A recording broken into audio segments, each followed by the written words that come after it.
Okay. Good afternoon, friends. This is Jim Kaysen from the Friends Committee on National Legislation. Welcome to our workshop, talking to conservative members of Congress about carbon pricing. This afternoon, we'll be broadcasting live on YouTube. So I hope that those of you who are watching the YouTube stream will post your questions for us. We have three great panelists this afternoon that I'm going to introduce in a minute. But before I do that, I just want to encourage you all to watch the stream on YouTube and then help us by posting your questions for our panelists. Our panelists this afternoon are three of the people that Emily Wurzba worked with very closely on this issue. And we are just super excited to have them here. We've got Katrina Rourke from the Climate Leadership Council, who's going to be coming on in just a second. We have Joseph Marquette from the Niskanen Center, who is also with us this afternoon and will be coming on in just a second. And we have Alex Posner, who is with Students for Carbon Dividends. So I hope that as we go forward, you'll see our three panelists. And I just want to thank you all as we begin for joining this panel. This is just such an opportunity for all of us. Looks like I'm still missing one of our panelists. So, okay, there's Alex, great. Well, welcome to all of you. We're really excited to have you here. I think as we get started for our live audience, I'm going to ask Katrina to go first. And perhaps what you could do is share with us, each of you in turn, some useful messaging points on carbon pricing when speaking to conservative members of Congress. What has worked in your experience as you have worked on this issue, Katrina? Thanks so much, Jim, and thanks for having me today. It would be great to see y'all in person, but I guess this will have to do for now. And thank you for the question. So I've been working with Republicans on the subject of carbon pricing since 2008. And a lot has changed since then. So let me say that all of the comments that I'm going to give you now are based on the assumption that is increasingly real, which is that nearly every conservative I speak with knows that climate change is happening, knows that the causes are from human emissions of CO2, and appreciates that we should do something. The big question is, what's the something? And so let's talk about how to get them to believe carbon pricing is correct. So the first thing I'll say is that it's been very successful for us to document that the United States is already a leader in cutting emissions and expanding clean energy. Our transition is pretty tremendous, and the United States has reduced its emissions on a quantitative level more than any other country. So that's something that we can build upon. But in the current paradigm, especially the current trade paradigm, all of the clean US industry doesn't get any credit, and in fact is at a disadvantage to producers overseas in countries that don't have the same kinds of policies that we do. So a carbon price with a border adjustment allows both American companies to succeed better and our policy to hold dirtier foreign producers accountable for their emissions. So that's a win-win for us. The second point that I like to make a lot that resonates is that all of the alternatives to carbon pricing are worse. So in the absence of federal action, what we've seen is a proliferation of state-level policies. These policies can be very expensive and on net don't do a tremendous amount for the climate because they're not happening in an organized way in concert. And so what we see is prices increasing for consumers state by state and no real dividends for the climate. So that's one worse alternative. Another is that a next Democratic administration can reactivate the regulatory apparatus that President Trump has deactivated. There's nothing to stop them from doing so. And we know that regulatory solutions tend to be more expensive, less efficient, and less effective for the climate than a pricing solution.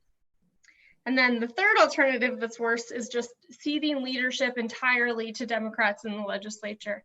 And what we see out of that is something like a Green New Deal. So standards, subsidies, moratoriums on production of certain fuels, all of those policies can be quite expensive. They really add up. They really hit American industry. And we don't have modeling yet to show that that's even effective. So we know that we're going to need bipartisan compromise to get a solution that's cost effective and a solution that's meaningful for the climate challenge. So second argument, the alternatives are worse and will grow government. And then let's say the third is that conservatives here have a tremendous chance to lead. In our own polling at the Climate Leadership Council and our sister organization, Americans for Carbon Dividends, we hear again and again that Americans want bipartisan action and they want effective action on the climate challenge. And so this is a chance that conservatives can rely on all of the policies that resonate with their principles, that resonate with their view of how government should operate, and present a solution that's not just effective for the United States, but it's effective for the climate overall and leads the world in creating policies that do good work. So those are my three arguments that I like to bring to conservatives. Thank you so much, Katrina. That's a great framing for the issue for our viewers. And I think we're going to go to Joseph next. If you're set, Joseph, would you be able to add your own comments right now?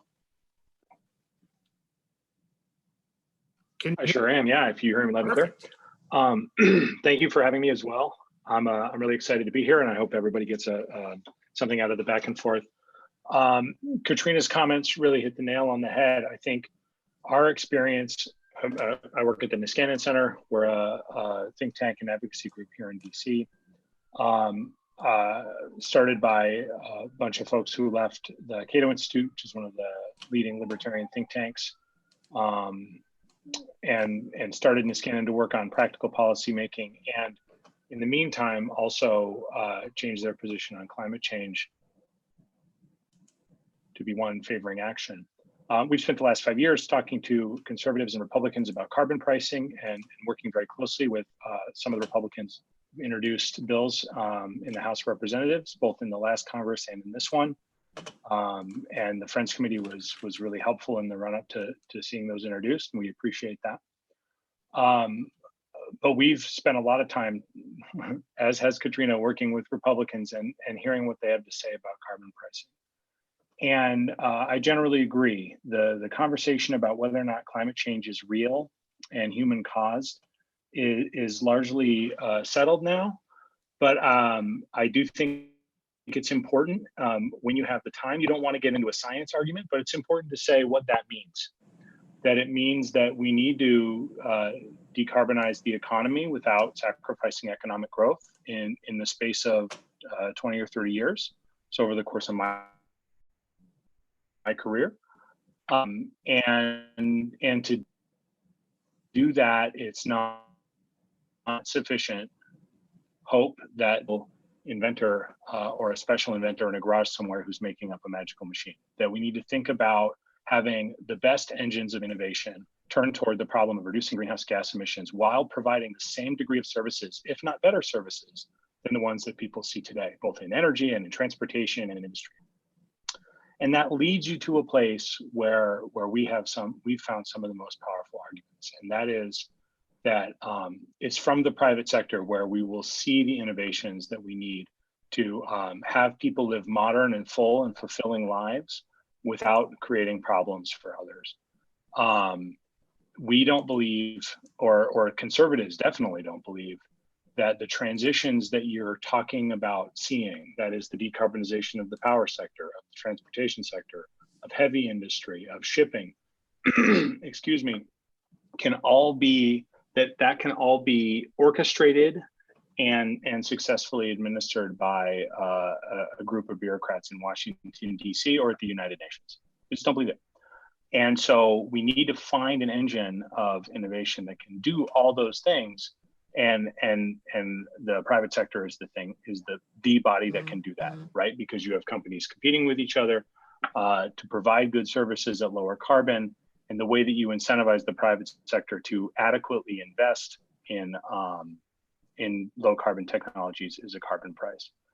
I think that that is one of the key insights that really helps conservatives think about why a carbon price is the approach that somebody who likes private sector innovation and likes competition and is wary of large government intrusion into economic activity, why they would fall toward carbon pricing.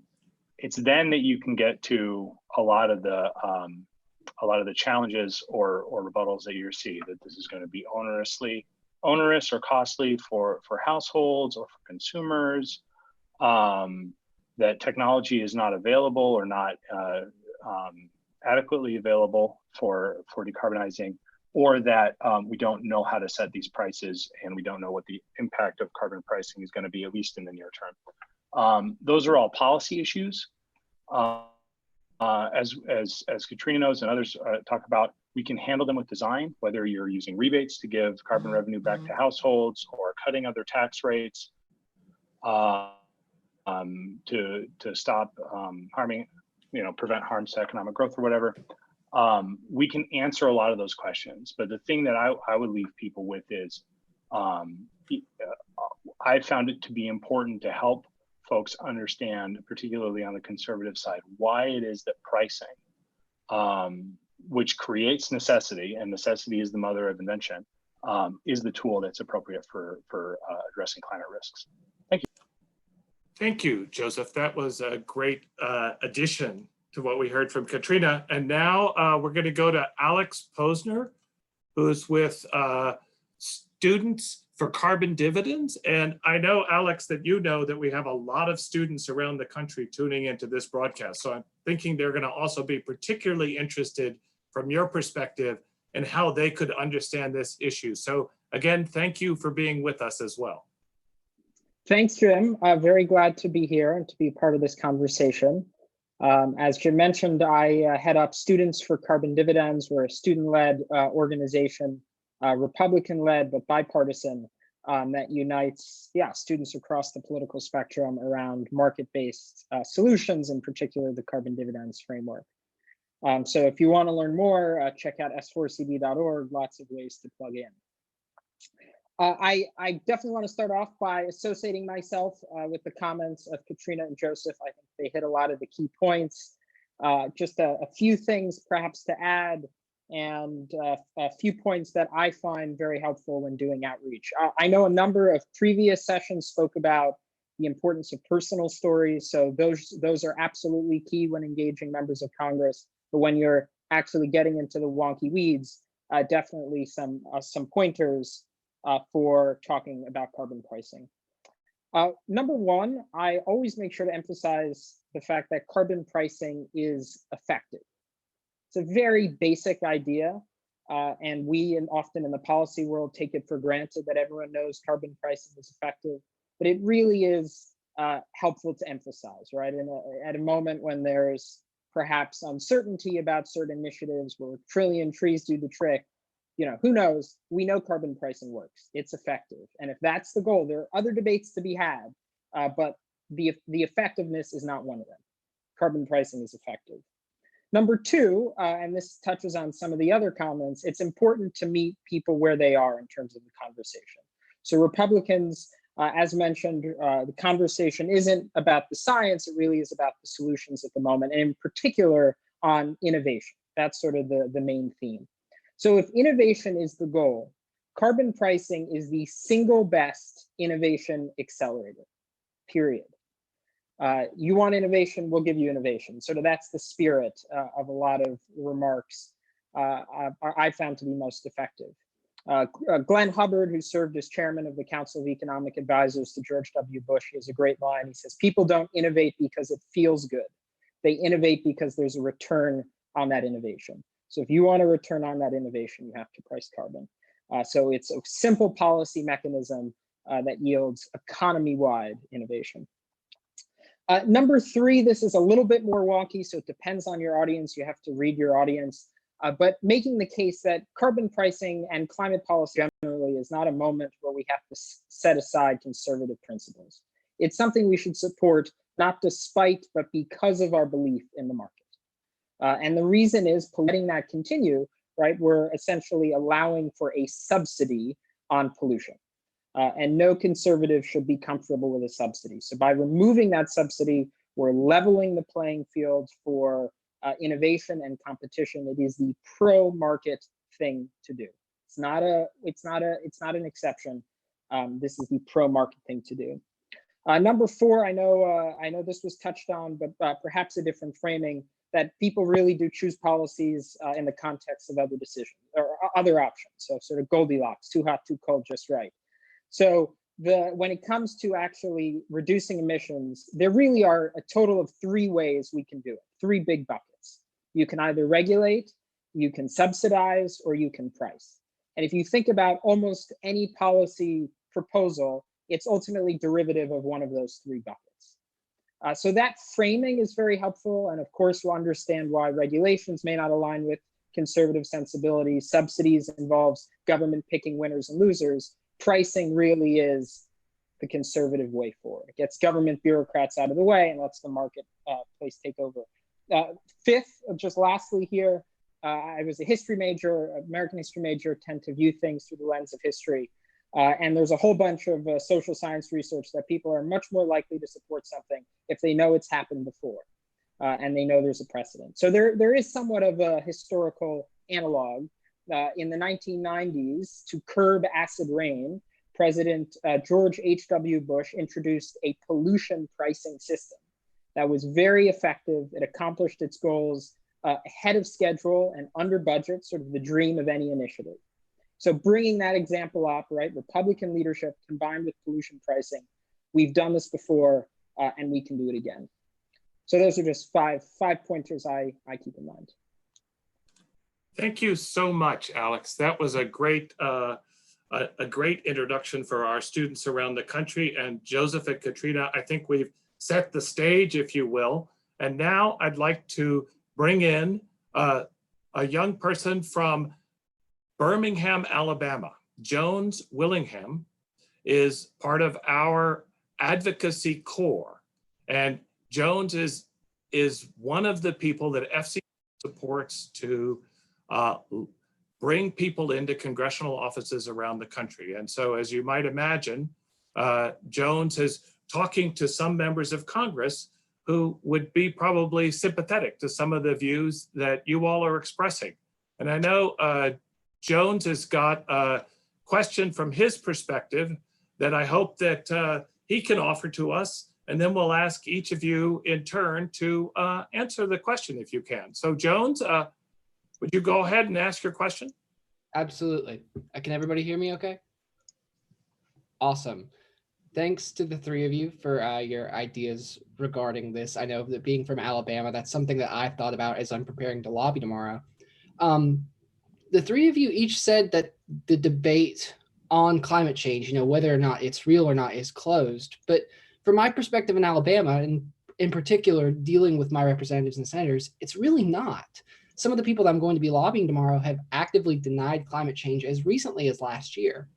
And so my question to you is this: how are we supposed to present the solution when we can't even all agree on the foundation? When I'm going to be speaking to people, in particular these conservative members, that might not believe in the threats presented by climate change.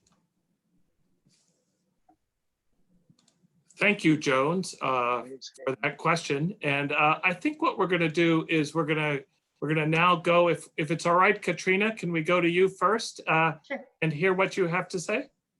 Yeah. So yes, in some circumstances there might be resistance to climate change being a problem, but that doesn't mean that all of the arguments that we've put forward so far aren't really helpful in advancing the policy solution that we're talking about today, which is carbon pricing, specifically through a carbon fee. And perhaps the most resonant of the arguments that I brought up is this idea that the alternatives are much worse and the alternatives are happening anyway. And so if there's resistance to the idea that climate change is real, it's happening, we need a policy solution, cool. meet them where they are, like Alex said, and bring to them this argument that policy solutions that they find to be unhelpful and sort of against their own principles are accelerating in the absence of action at the federal level. At the state level, through all of the sort of iterative policy development that House Democrats are presently involved in, and certainly the plans for Democrats running for the White House. So even in the absence of caring about the problem of climate change, it's the obligation of legislators to think about what the optimal policy solution has got to be. And that policy solution is coming at them pretty fast. So they should be thinking about this anyway. Thank you. That was a great question. Thank you, Katrina. And maybe we could go to you next, Joseph. Thank you. Yes. So thank you for the question. We've written a lot on our website about talking to climate skeptics and understanding the arguments that they leverage, and a lot of the cognitive biases and assumptions that they often rely on. niskanencenter.org. I encourage you to check it out. You can also find me on social media or via our website, and I can assist you with immediate materials.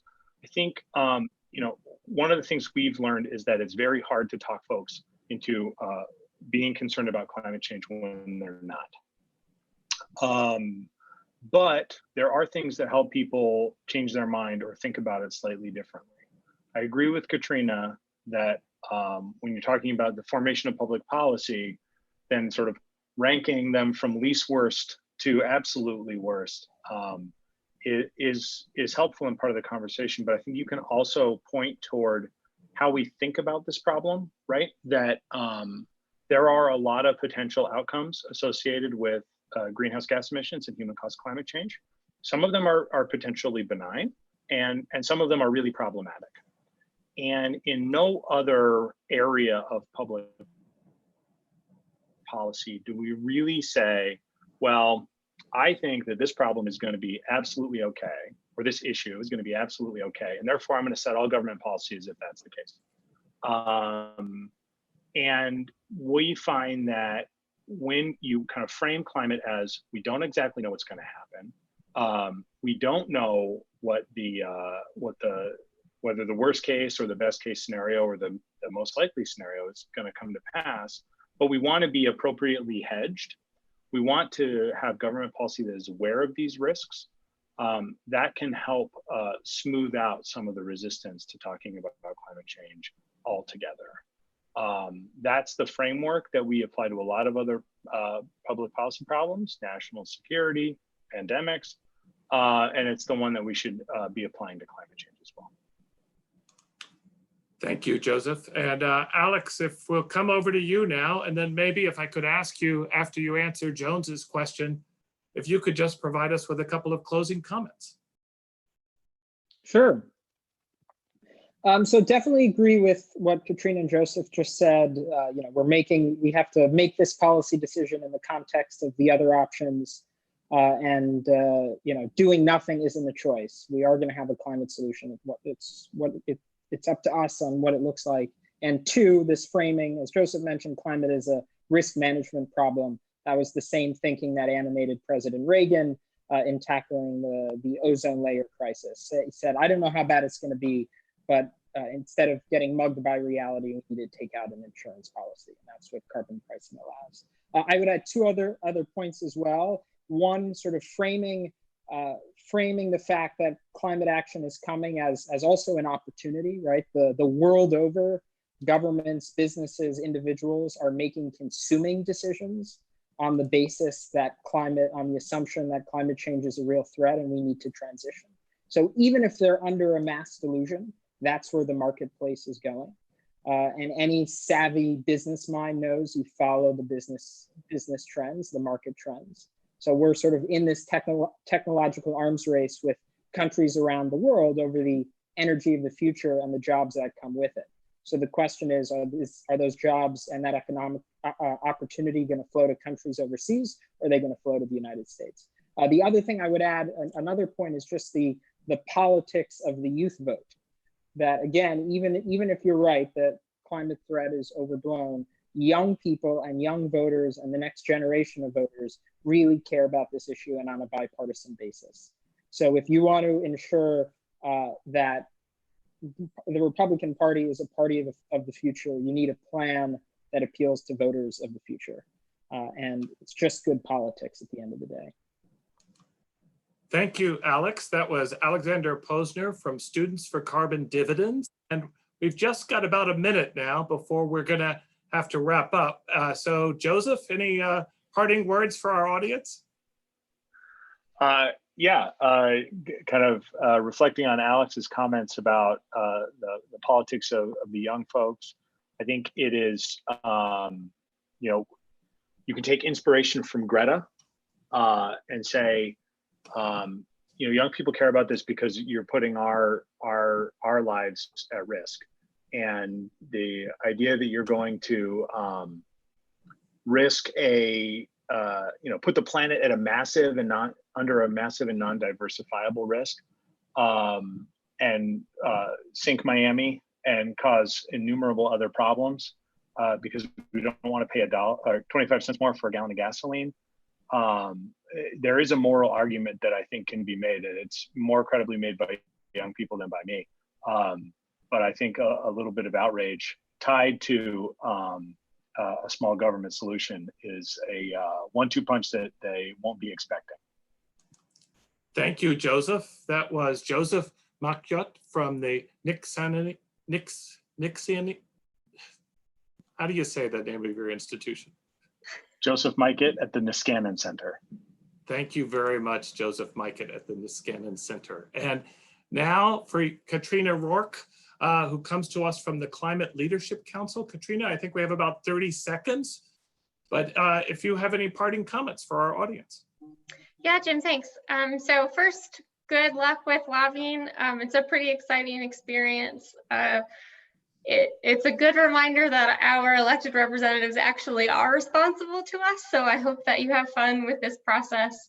I'll just talk a little bit about the Climate Leadership Council. So we are now a group of 48, I think, companies, NGOs, and individuals that have signed on for a framework about carbon pricing that doesn't look too dissimilar to what you'll be talking about tomorrow.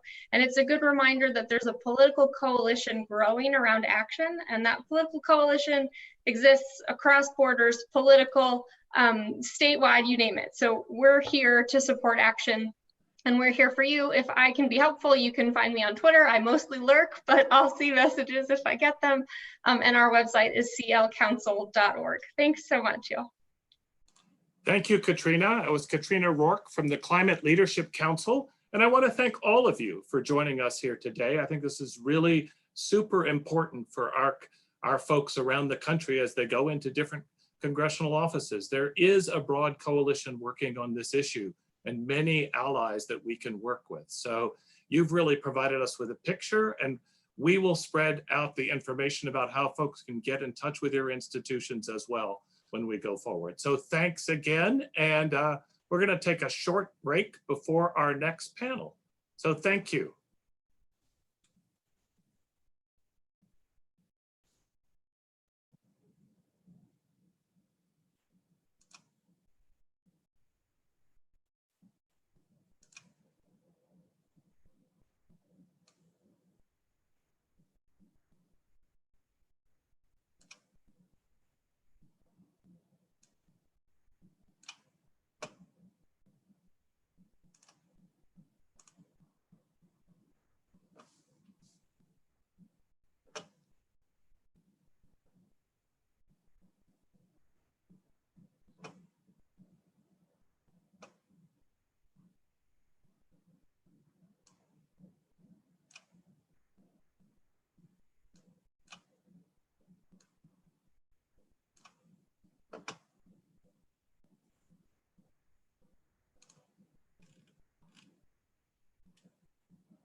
Well, welcome again, friends, and welcome back to the second panel of our panels this afternoon.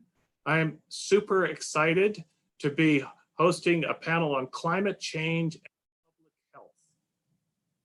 And as we remind folks online that we're going to try to take your questions on YouTube if you post them in the comment box. We ran out of time on the last workshop, but I'll try to do a little bit better on this workshop as we go forward. I am just very, very excited to bring in two really experienced folks to talk to us this afternoon. The first person is Denis Chavez, who is a graduate student at East Tennessee University. And she's going to be talking to us about this issue. And joining Denis is Dr. Mildred Masonette, who is a professor at East Tennessee University. And so as we get started, I hope that in a second we'll be able to see Mildred. There she is. Great. Welcome both of you to the workshop this afternoon. Thank you. Thank you very much. We are going to get started, I think, perhaps with Denis is going to give us a beginning overview, but I just want to say thank you so much for providing this framing this afternoon as our folks get ready to go in to lobby. So Denis, let me know when you're ready and I will set up your PowerPoint. I think if you can start and set it up. Okay, I will do that. Try to do that. Thank you for having us as well. My pleasure. Okay, so I told Denis when we started this that that she might be better off if she was running the webinar, but I think I'll be able to. There you go. Okay, so I think we are about ready now with the PowerPoint. Thank you so much, Jim. So as Jim mentioned, my name is Denis Chavez, and maybe we can go to the next slide. So I'm a Master of Public Health candidate at East Tennessee State University. I was born and raised in Guayaquil, Ecuador, and I came to the States for my undergrad and grad studies. And Dr. Masonette, would you want to introduce yourself? Yes, thank you. So my name is Mildred Masonette. I'm actually a native from Puerto Rico. I am assistant professor in epidemiology at the East Tennessee State University College of Public Health. And my area of work is environmental epidemiology. So I like to look at how environmental pollutants have an impact on human health. Thank you, Dr. Masonette. And just to be clear on how it's going to work, right now I'm going to go through some definitions of what climate change is, what public health is. We're going to see some examples, and then Dr. Masonette will provide some summaries or a more concise idea of what we were discussing, and then we'll show a video and have a discussion. So to start with, I know there has been a lot of talk on what climate change is, but in simpler terms, the world is getting warmer. And why is that happening? It's happening because of greenhouse gases, mainly carbon dioxide. There are three top main polluters or greenhouse emitters, which are China with 24%, USA with 12%, and the European Union with 9%. So the United States is second, so I believe there is power in our voices to go out and try to make a change. So what is public health? As the name says, it's the health of the public. But in a more general definition is public health promotes and protects the health of people and the communities where they live, learn, work, and play. So public health practitioners have several hats, and they're involved in policy, in hospitals, teachers. So they take many forms and shapes, per se. So let's dive into some examples. The first example we're going to see in the next slide is the change in annual average temperature. next slide, it shows how sorry, Jim. It shows how mainly areas in Europe and the United States, the Americas are warming up as well as our ocean. So what does that mean? In our next slide, we'll see how health implications are occur through this warming up of Americas and the oceans. So we see a heat stress induced illness and death has increased due to, like, say, dehydration, infectious disease, including water, food, rodents, and vectors. And that comes from as the environment turns warmer, there are, say, mosquitoes and ticks really thrive in this environment, and they propagate and move more easily, and the diseases they carry move easily as well. With warming climate, we have more issues with water and food supply impact. So say if there is a place that is dependent on, or communities that are dependent on irrigation from a lake or from a body of water in their communities, and that the body of water is evaporating more readily or faster and increasing time, that leads into the environmental degradation, in which sometimes people would migrate due to a lack of resources. And sometimes these communities that don't have enough water would fight for water as well. So another example is the opposite. So we're going to look at how precipitation or rainfall has increased and decreased in some areas. And in the picture, the plus signs means that in that area, if we can go to the next slide, it just shows how in some areas, mainly in the Americas, waterfall or rainfall has increased precipitation, and how mainly in Africa, it has diminished the rainfall, waterfall. So how does that look for our health? How does that rainfall or lack of rain, decrease of rain affects our health? In this next slide, we see that, again, infectious diseases are more readily available, or it's per se, if we see a body of water that is not, let's say a bird bath, for example, it's a perfect place, and imagine that bird bath in a multiplied scale. It's a perfect place for mosquitoes to lay their eggs and, say, spread dengue, if they're dengue carried mosquitoes as well. So again, the water and food supply are impacted. So imagine those road closures due to flooding. How does that affect the price? How does that affect the healthcare? And it prevents the patients or doctors to get into their workplace, and it also causes more fatalities due to you not being able to see the road, per se. We see environmental degradation. Soon, or as the sea level increases and water levels increases, the communities around those places and the coastal kind of areas, they might be threatened by their land disappearing. So then again, we see that those people might be forced to migrate, and we see the conflict going of where do they go, what area belongs to them.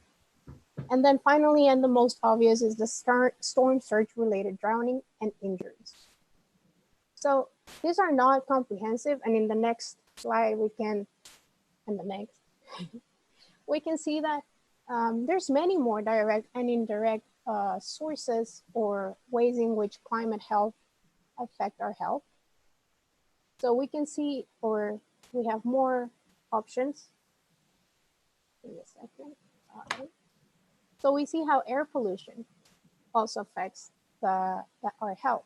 We know that air pollution can affect asthma and cardiovascular disease. We know how increasing allergens, or since we have longer summers, there's more pollen, which affects our respiratory allergies and asthma. We see that the water quality, like say cholera, harmful algal blooms, all of those also affect our health. We see, as I mentioned before, changes in the vector ecology. Like it becomes more comfortable for the environment is turning into a place where some of these vectors are thriving and diseases at a larger speed.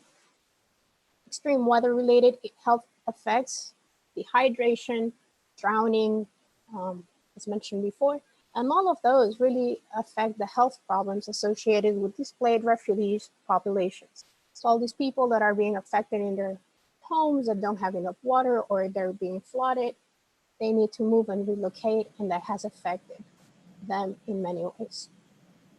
So now I want to invite Dr. Mason to maybe give a little summary or maybe more ideas, her own opinion. Okay. Okay, I see myself now. So I am an epidemiologist, and nowadays, I mean, I think in these days with the coronavirus crisis, the word epidemiology has just come up a lot.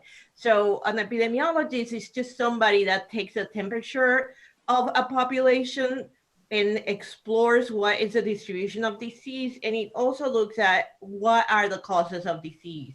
So epidemiology is a component of public health in that it provides information that is actually used by policymakers. You know how we have been talking to a lot of policymakers, and listening from policymakers, and we're gonna be talking to them as we come, tomorrow back to our work.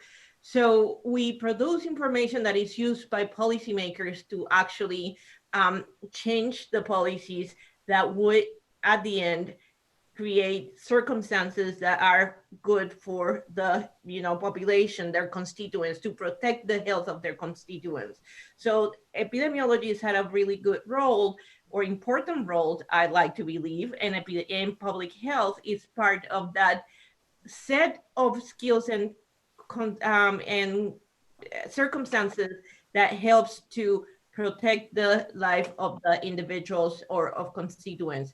What I want to say, though, is that we live in a world where we have learned more and more that there are no barriers and there's no frontiers, meaning if there is pollution in the United States, there's going to be pollution in, Mexico, there's going to be, like, pollution moves around the globe. That would be one thing that I'd like to say. So it doesn't discriminate by person or race or socioeconomic status.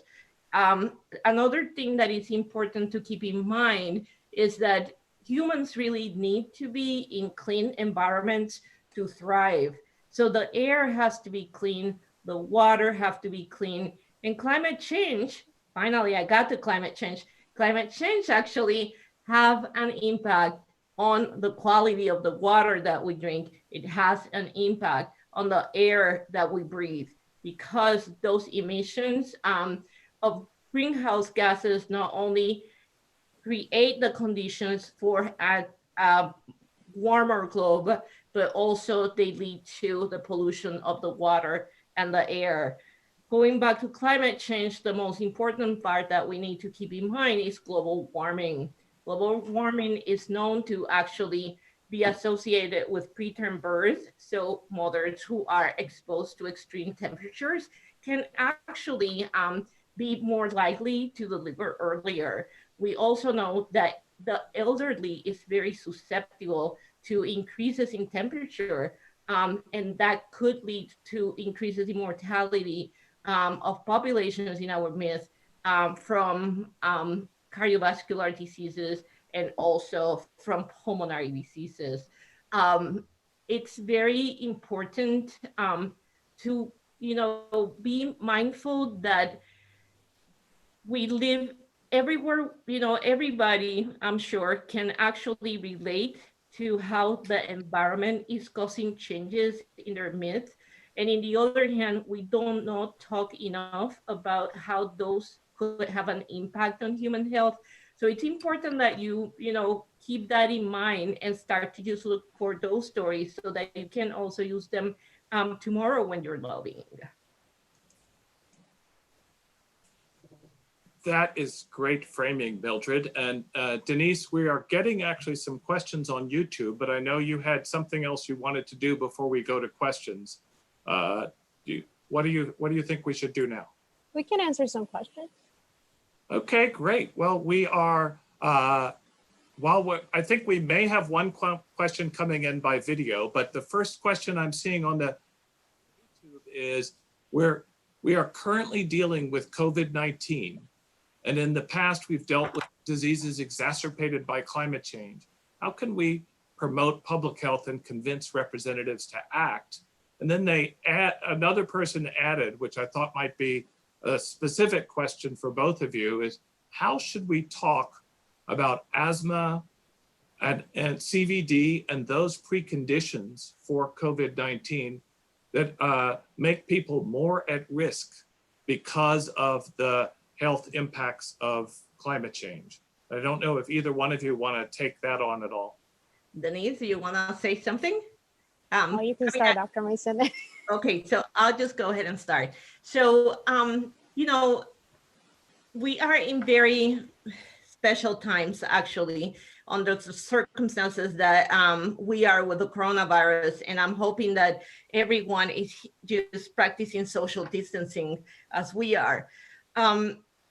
Obviously, coronavirus has some very special population. There is a population that is at risk, that is the elderly.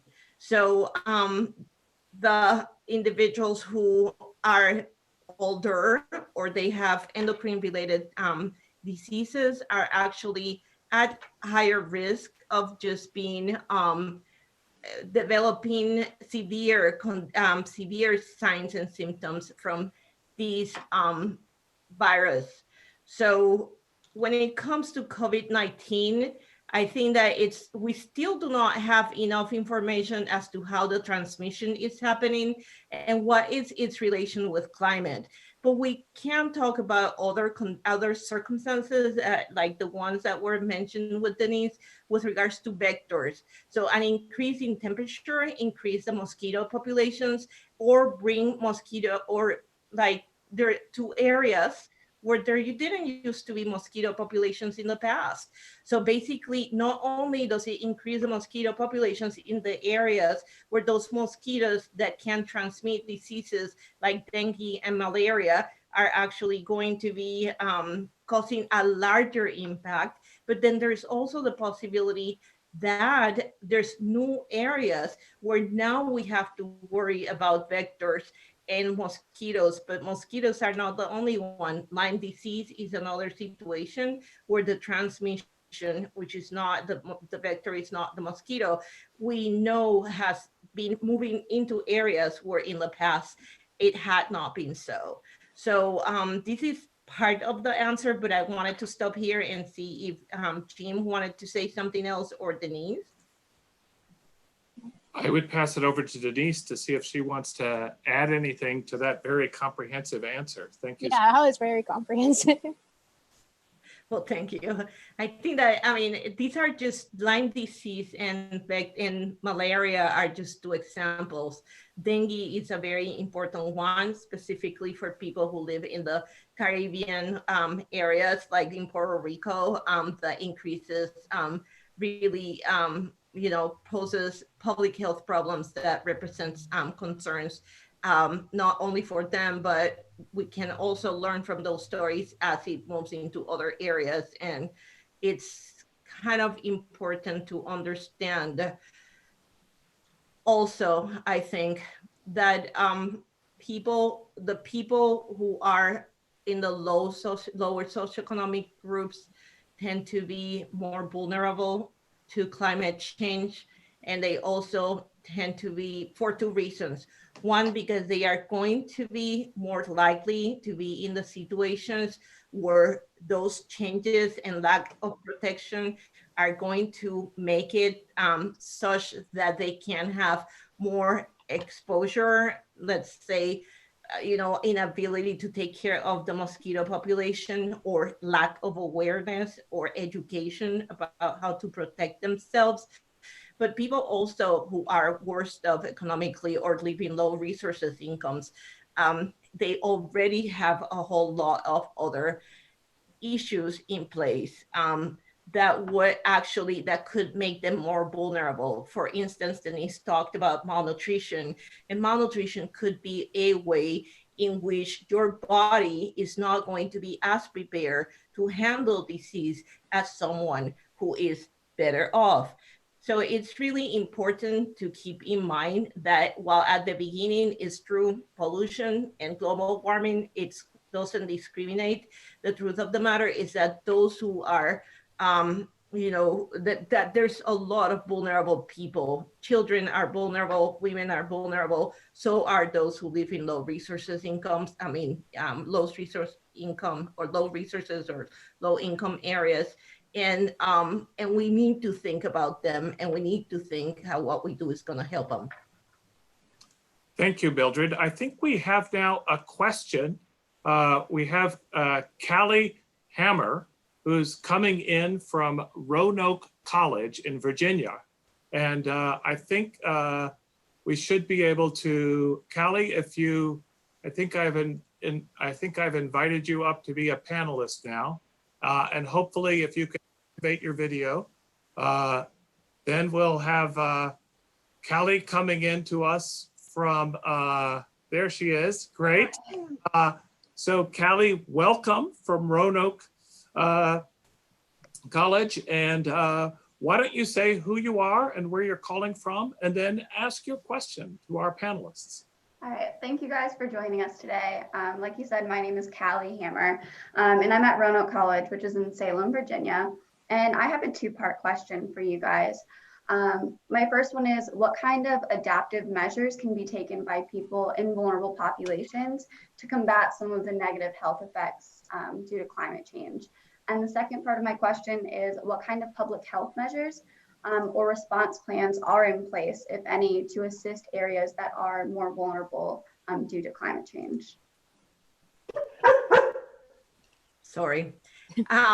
Denise, you want to talk a little bit about adaptation?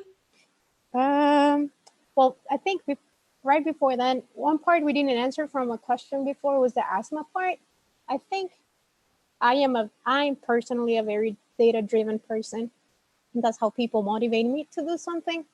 So I would feel comfortable if I would find that ask how many people in my county or state have reported asthma or cardiovascular diseases, get those numbers and use those numbers when lobbying my representative. How many people are being actually affected by this climate health? Moving into Callie's question, the negative health. I mean, I think if we're tying it back as well to the ask, the fact that part of the revenue is being used to help those lower communities, low resource communities adapt into new cleaner energy, as well as I think a lot of the health departments try to focus on helping those that have how to say it right, not a good healthcare. So the health communities or the healthcare departments try to do their best to get those food stamps and grants to be able to do vaccinating and education in the rural areas and lower income communities. Dr. Masonet, I'll pass it to you. I had to unmute myself because my dog was barking, so my apologies for that. So, adaptive measures, that is a very good question. And one thing to keep in mind is that it depends on what type of situation you're working with. Normally, the public health departments would actually have very good information about the different things that you can do for global warming. At higher temperatures, you should probably be mindful during the summer season, stay at home. That there are heat indexes that are being published regionally and statewide and citywide that can actually be used for that purpose, to learn what the temperature is and what you actually need to take into consideration if you are a person who's vulnerable. And the way that those indexes are built can actually be used to help everybody. When it comes to public health measures, I think that there's a lot that has to be discussed for them to actually be done more proactively. I think that what we have learned from the coronavirus is that the country was not really ready to actually address such a situation of such a magnitude. And I think when it comes to climate change, there's a lot that has been done, but the public health departments still have to perhaps just get stronger with their preparations with regards to what happens the rest of the time when we do not have an emergency event. And I think that may be why that may be something that has to go directly to them to ask the questions, because their responses vary by area. Thank you, Dr. Masonette. And we're about out of time here, but I wanted to give Denis Chavez the last word. But before I do that, I just want to say again, thank you, Dr. Mildred Masonette, who's a professor at East Tennessee State University and part of the FCNL community. And now I want to hand us over to Denis Chavez, who is a graduate student at East Tennessee State University. And I hope, Denis, that you can give us sort of the final word in about a minute, if you could. Thanks so much. I'll try. I think what FCNL is doing, and us as young folks, I think we owe our country and we owe the world and we owe our future families a safer place. And that's why it's important for us to go and prepare as best as we can to lobby for a representative to co-sponsor this act. I think it not only affects our health, it affects our mental health. And we know that there's so many vulnerable populations, and even the ones that are not vulnerable, not everyone has money for all the medicines that are required nowadays. And the pharmaceutical companies, which is another thing, it's just getting complicated to be healthy. And that's something we have to be mindful, keep a healthy diet, stay indoors. If there's being a heat wave, drink water, stay hydrated, be mindful of your friends, keep in touch so that your mental health is also fine. We all need that social support. And just keep reading, and let's get ready for tomorrow.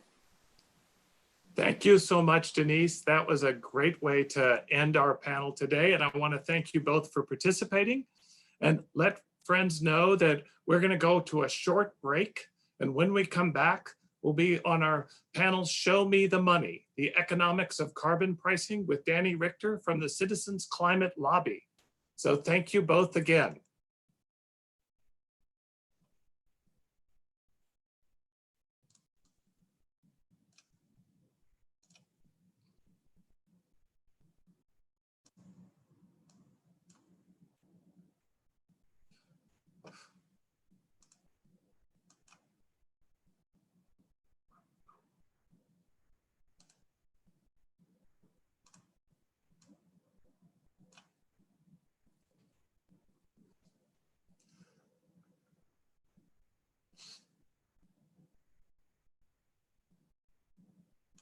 So how do I leave the meeting without leaving the meeting, the session? I can do that for you. Oh, you have to do that. Okay, great. Thank you. That's funny. Okay, eventually.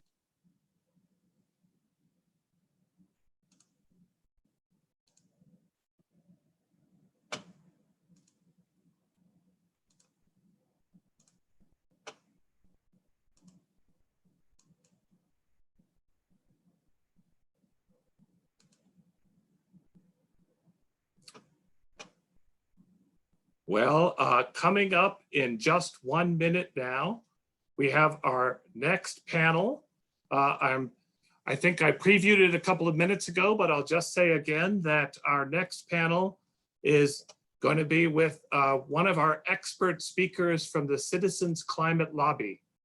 Danny Richter is the Vice President of Government Affairs at the Citizens Climate Lobby, and we are super glad to have Danny with us this afternoon. FCNL has worked with CCL for many years and has really valued not only their expertise, but their network around the country.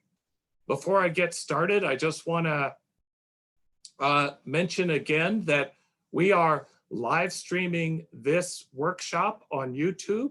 And so if you have questions for Danny after we get done with his presentation, then we'll try to go to your questions. It's been a very, very rich conversation for all of us so far, Danny. And I want to say thank you for joining us today and being part of that conversation.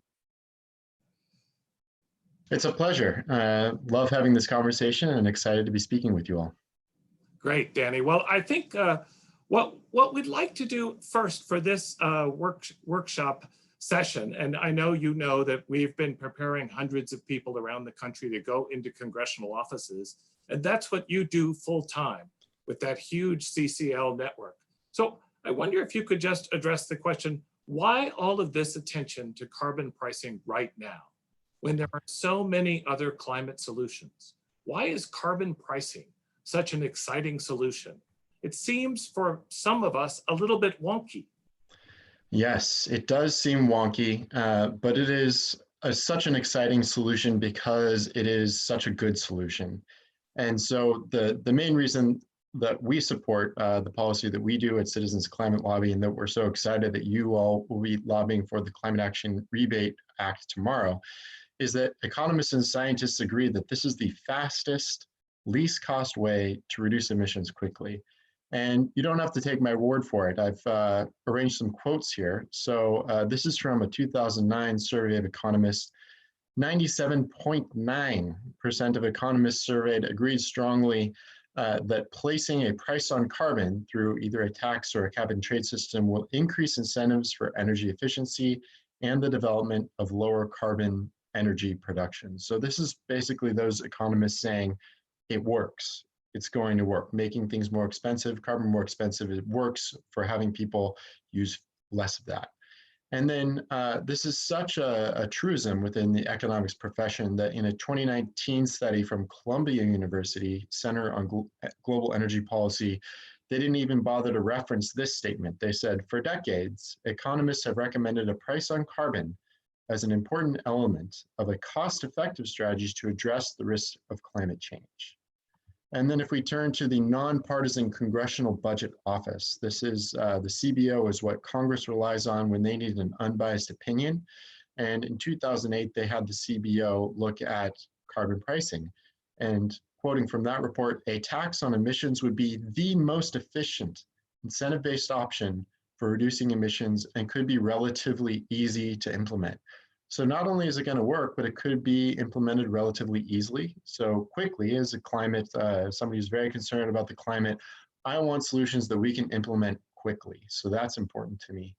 And then I said scientists as well. So I'm going to quote from the IPCC Special Report on a 1.5 degree world.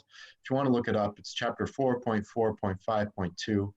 Explicit carbon prices remain a necessary condition of ambitious climate policies. And some authors highlight the potential benefit brought by coordination among groups of countries. So these are the scientists saying that this is a necessary condition of ambitious climate policies, and they're highlighting the potential for coordinating across borders. Of course, this is a global problem. And so, yes, Jim, it is wonky, but it's also quite radical in how quickly it can reduce emissions and how efficiently it can do this. And for me, there was a paper out of MIT that really brought this home. They looked at existing regulatory proposals, some of which didn't go into effect. So they looked at the Clean Power Plan, CAFE standards, and the Renewable Fuel Standard. And they calculated what the EPA was estimating those programs would achieve in terms of emissions reductions by 2030. And according to their model, they showed that a $36 carbon price, so basically what the policy you're going to be advocating for tomorrow would achieve in year 2, a $36 carbon price would achieve the emissions reductions in all of those regulatory proposals put together. So there are many climate solutions out there, but the one that is the biggest, baddest, best of them is a carbon price, and specifically a carbon fee or a carbon tax, like the billion. Of these big, bad, bold carbon price solutions, the one you're going to be advocating for is the most aggressive ever introduced in terms of emissions reductions. So I think that everybody on this call who's going to be meeting with Congress can feel really good about that. Thank you, Danny. That answered the question. I think that's why we're working on this. I did have another question. You work for Citizen Climate Lobby, and you are gathering a lot of data about what kinds of questions our folks might hear from congressional offices. What kind of congressional offices have about carbon pricing? Can you share some of those questions and maybe some of your responses as our folks get ready to go up on the Hill virtually through these telephone calls? I'd be happy to. So first of all, I'll talk a little bit about the work. So Citizens Climate Lobby has almost 200,000 supporters, of whom I would say about 60,000 are active. Of those 60,000 last year in June, we had 1,500 of us, 1,200 of them, 1,200 hit the Hill on one day. They had 529 meetings, and they were so good as to get back to us 526 sets of notes. So that's basically everybody. If you include the territories in DC, there were only 541 members of Congress that we could meet with, and we met with 529, got notes back from 526. Well, I read them. I read them with a couple other people on my team, and together we tracked 77 different topics that members of Congress bring up with our volunteers on the topic of carbon pricing. And so I want to share with you the most likely ones to come up. So the most likely ones to come up after reading through all these and counting them, and we only counted them when the office brought it up. So it was just our volunteers who brought it up, and there was no substantive response from the office. We didn't count it. So it was only when it was clear in the notes that they took that it was the staffer or the member of Congress who was picking up that I picked up on it. And so the number one thing with this bill that they're likely to ask about is the dividend. This came up in 28% of our meetings in June. And so that's about 1 out of every 3. And so what we do with this is we then focus with our volunteers more on how to respond to the dividend, just like I'm gonna do for you. This also gained additional traction, additional salience with the passing last Friday of the CARES Act, the COVID-19 relief package. That's a cash back. There's a cash back for households in there, and that's a lot like the dividend in this bill.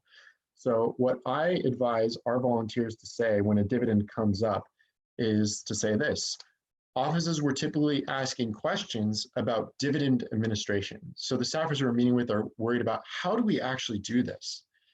And so then I ask our volunteers to refer them to a study we have available on our website that includes ready-to-print forms designed to be compatible with existing IRS software.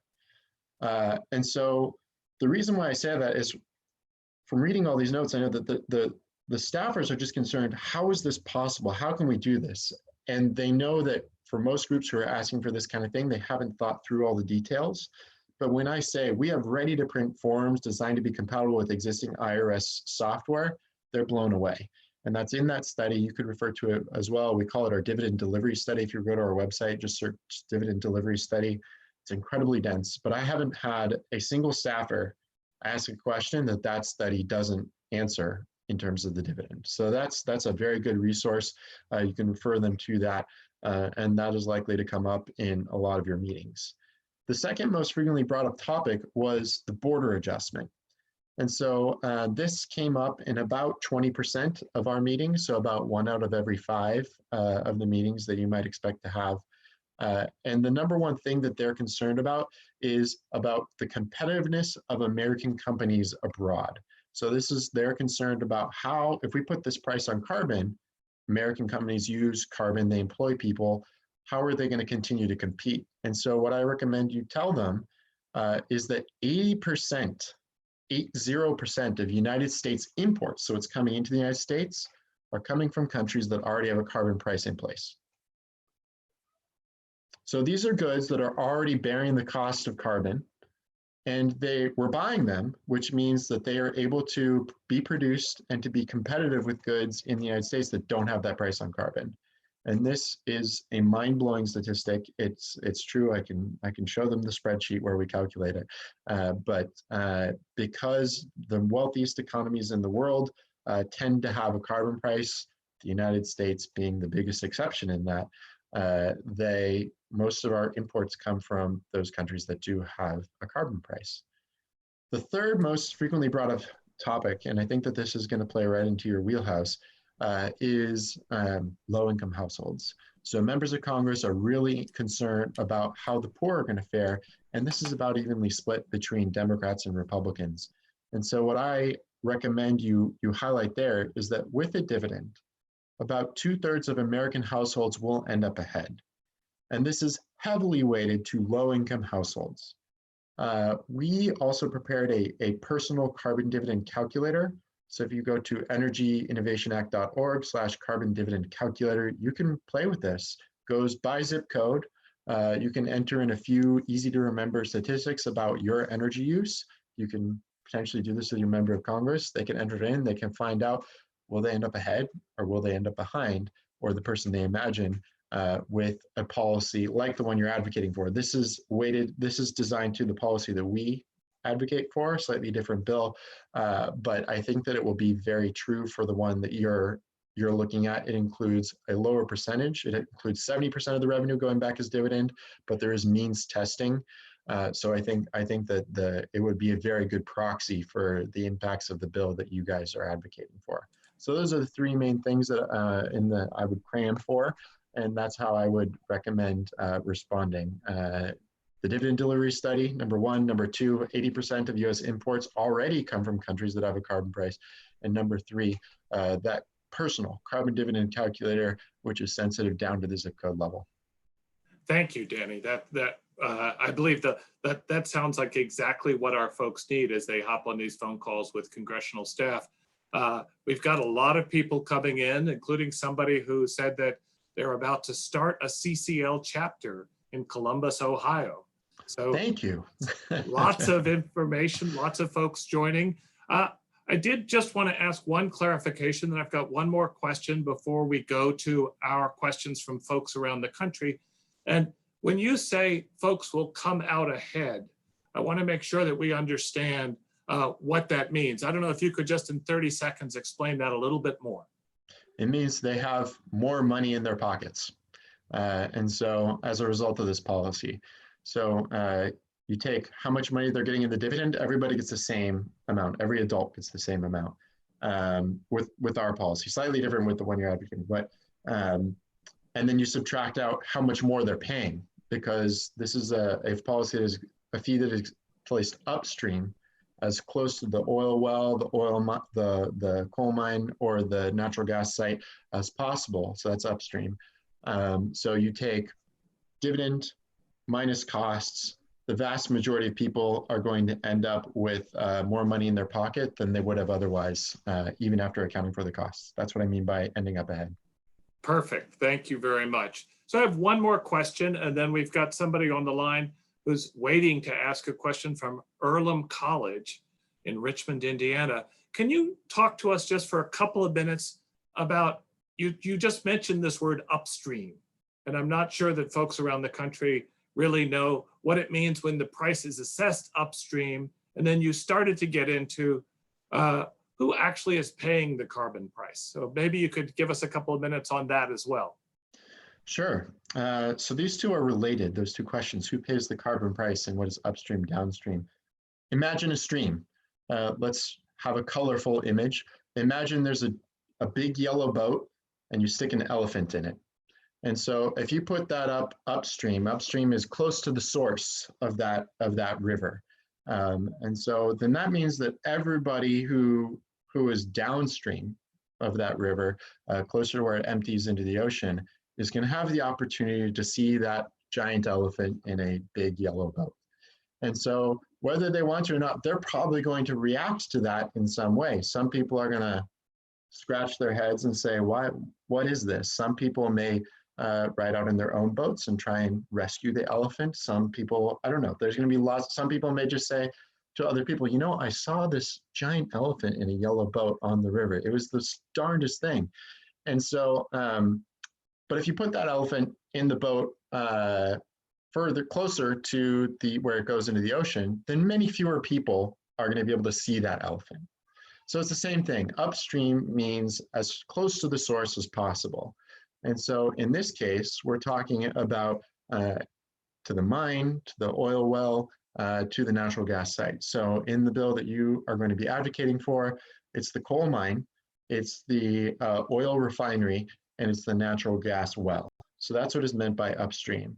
And so that's where it's coming out of the ground. That means no matter who burns it or who uses that good, it's going to bear that cost.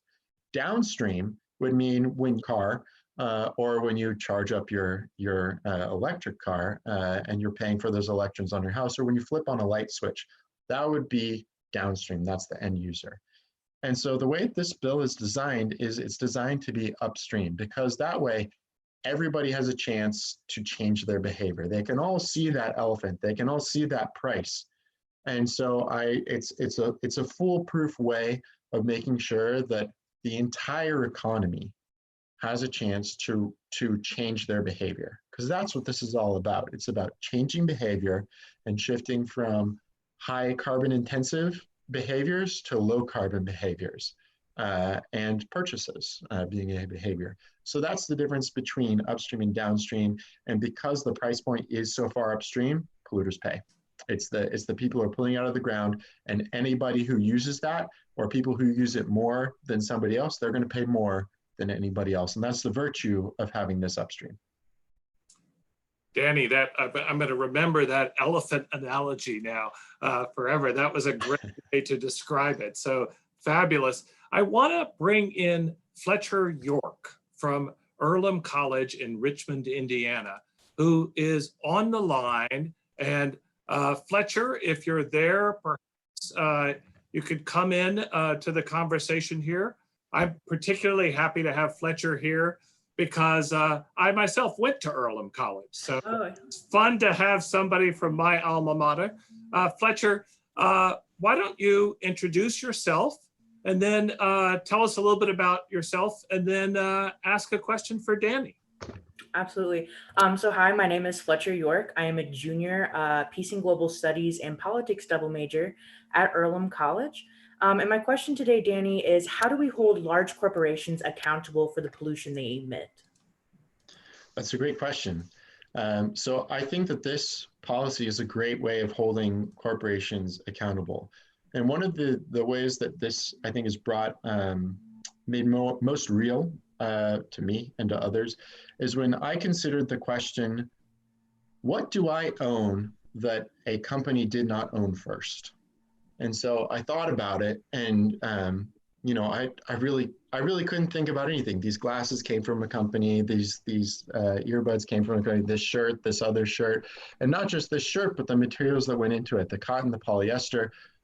Multiple companies own this before I did, and so it turns out that less than half of the goods that of the carbon footprint, of our carbon footprint, mine or yours, Fletcher, come from decisions that we make, direct inputs, turning on those light switches or putting gas in our car. More than half comes from indirect carbon uses. It's embedded in this shirt and the decisions that the companies made. And so that's also the virtue of this, that highlights the virtue of this being upstream.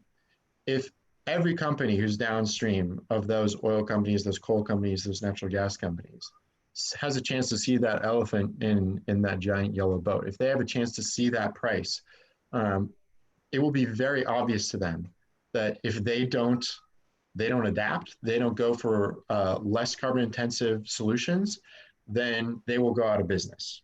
So that's what makes this a market-based solution, is companies have to adapt or they go out of business. And so it's not just the polluters, it's the companies who are being slack with where they're sourcing their goods. This forces companies, all companies, to really think about where is the carbon in my supply chain and how do I minimize it? And because the consequences, they go out of business. And if you think about that from a consumer perspective, let's say they go out of business. Well, that means that the competition for this shirt that I'm wearing, the only companies that are left have less carbon in their supply chain. So whether I want to or not, whether I know it or not, the shirts that are left to me to buy are going to be more quote unquote carbon virtuous.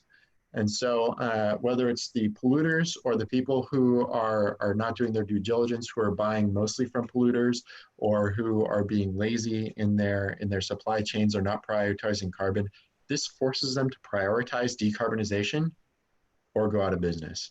And that's what makes it a market-based approach. And that's why this, again, is a really great policy.